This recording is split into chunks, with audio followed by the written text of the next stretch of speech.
The Chicago business scene is as diverse as the city itself, but we don't always hear from the entrepreneurs who keep the Chicago economy colorful. That's where I come in. I'm Micaela Brown, and this is the Minority Report. What do Michael Jordan, Oprah, Steve Harvey, and Whitney Houston all have in common? They've all worn Barbara Bates. A native Chicagoan, Bates went from selling her designs during her lunch break to overseeing a huge design studio in the South Loop. I met up with her there to discuss how she broke out, beating cancer, and her cringeworthy moments. Tell me about being in corporate America and developing a side hustle on your lunch breaks. So in corporate America, I was never the kind of employee that was going to get a raise because I always did just enough to get by. So I was never going to go well in corporate America. But the thing that I enjoyed doing was fashion, and the girls would come by my desk and compliment me on what I was wearing. And so I decided I need to let them know that I'm making this stuff. So I started like going back to their desks and telling them I made that, I can make room for you, I can take your measurements. And they started agreeing to it. So we would meet in the bathroom on the 15th and the 31st. I'm sure you know what that is. Payday. and that's sort of how I started.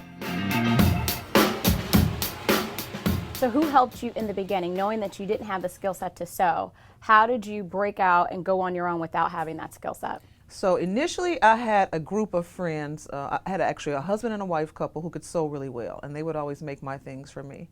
And then as I started to sell more things in the bathroom and people started to know about me, I decided I'm going to quit my job and I'm going to start my own business. And so when I did that, there was another designer in the city named Reginald Thomas, and he had heard about me and he was willing to help me. So he took me out to get the machine so that I know what kind of machine to buy. And then I put an ad in the newspaper for tailors, and because I've always been into clothing, even in high school, I knew what I was looking for. When the person came to show me their work, I knew good clothing when I saw it, because I would spend my whole paycheck, you know, even in high school, on a garment. So I always knew quality clothes, and my mother and her sisters dressed really well. So that was something that was kind of innate.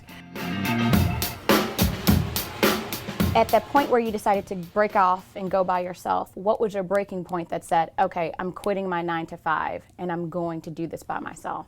So the breaking point was that I didn't have to say I'm quitting, I got fired.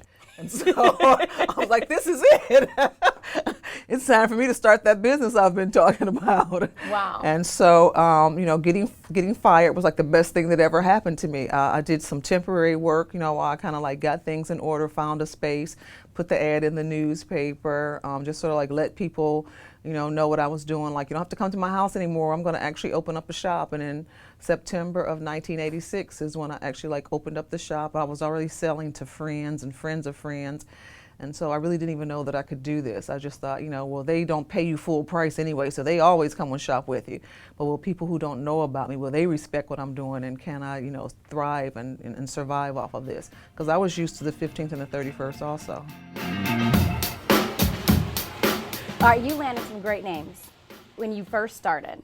Tell me about how you were able to get those connections, because that definitely paved the way for people to know who you were in the city. You know what, I didn't have an advertising budget, and it was all just by the grace of God and somebody being in the right place at the right time to talk about this girl named Barbara Bates and what she was doing, or me to be in the right place at the right time, dressed in one of my outfits, and for somebody to say something. And so like in the, you know, like the late 80s and during the period of the 90s, then of course, you know, every basketball player that came to Chicago, and that was all of them, they made sure they came down, you know, to Barbara Bates Designs, thanks to Michael Jordan. You made gloves for Michael Jordan, right? I didn't make gloves. He wanted gloves. Oh, I told him to okay. bite me. I wasn't about to make a pair of gloves.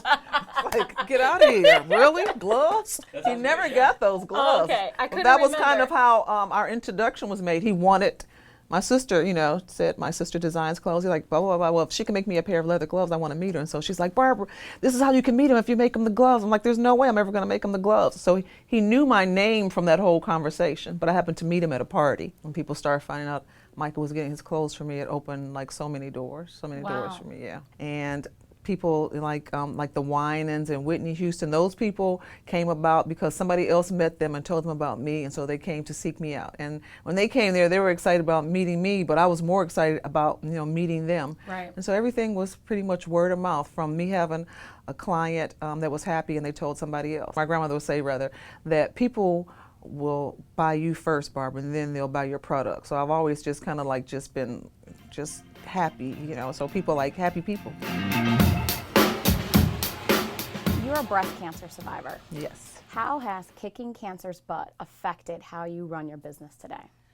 Well, actually, I never knew that I was even at risk for breast cancer, and so when I was told I had breast cancer, it was devastating because I didn't know facts about breast cancer. I just thought people who have breast cancer die. Mm-hmm. And of course, as I learned more about it and went through my treatments, I saw that you can still live a healthy life.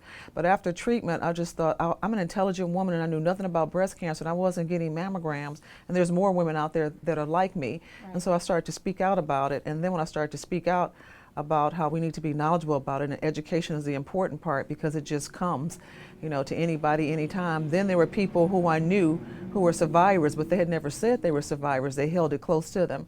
So I just thought by, being transparent and letting people know that anybody could be hit by breast cancer, that it was really important to do.